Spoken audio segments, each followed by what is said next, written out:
கிருஷ்ணகிரியில் திமுக சட்டமன்ற உறுப்பினர் பிரகாஷின் குலதெய்வ கோயில் வழிபாட்டில் பொதுமக்களுக்கு பல டன் கணக்கில் அசைவ விருந்து பரிமாறப்பட்டது.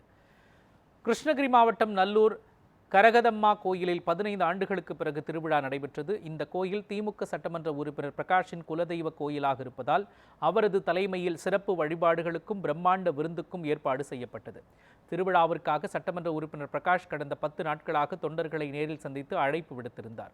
இந்நிலையில் கர்நாடக மாநிலம் கெங்கேரி பகுதியிலிருந்து சமையல் கலைஞர்கள் வரவழைக்கப்பட்டு சமையல் செய்யப்பட்டது. இதில் 15 டன் ஆட்டிறைச்சி, 10 டன் கோழி இறைச்சி கொண்டு பிரியாணி, தலைக்கறி, ஆட்டுக்கால் பாயா, முட்டை, இட்லி உள்ளிட்ட உணவுகள் தயாரிக்கப்பட்டு பொதுமக்களுக்கு பரிமாறப்பட்டன. 500 பேர் பணியமர்த்தப்பட்டு ஒரே நேரத்தில் 2000 பேர் அமரக்கூடிய வகையில் ஏற்பாடுகள் செய்யப்பட்டிருந்தன. ஓசூர் அருகில் உள்ள பெரியநல்லூர் கிராமத்தில் எங்களுடைய குலதெய்வம் கோயில் இருக்கிறது. அங்கே 18 ஆண்டுகளுக்கு முன்பாக தான் விசேஷம் நடந்திருந்தது. இந்த 18 ஆண்டுகளுக்கு கழித்து இப்போ தான் நேற்று சாமிக்கு பூஜை பண்ணி கரகம் எடுத்து இன்றைக்கி அசைவ விருந்து ஏற்பாடு செய்யப்பட்டுள்ளது. இது கிராமம் மொத்தம் செஞ்சுருக்காங்க.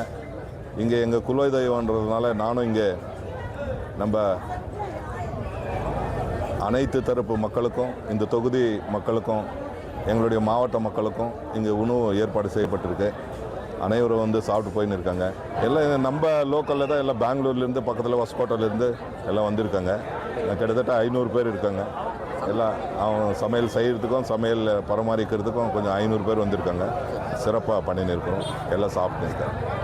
கிருஷ்ணகிரி மாவட்டம் ஒசூர் தாலுக்கா பெரியநல்லூர் கிராமத்தில் ஸ்ரீ கரகதம்மா தேவி தீபோத்சவம் மற்றும் தேவர் திருவிழா நடந்து கொண்டிருக்கிறது. இந்த திருவிழாவில் சுமார் 500க்கும் மேற்பட்ட குடும்பத்தினர் சுமார் 25 டன் மட்டன் மற்றும் 10 டன் சிக்கன்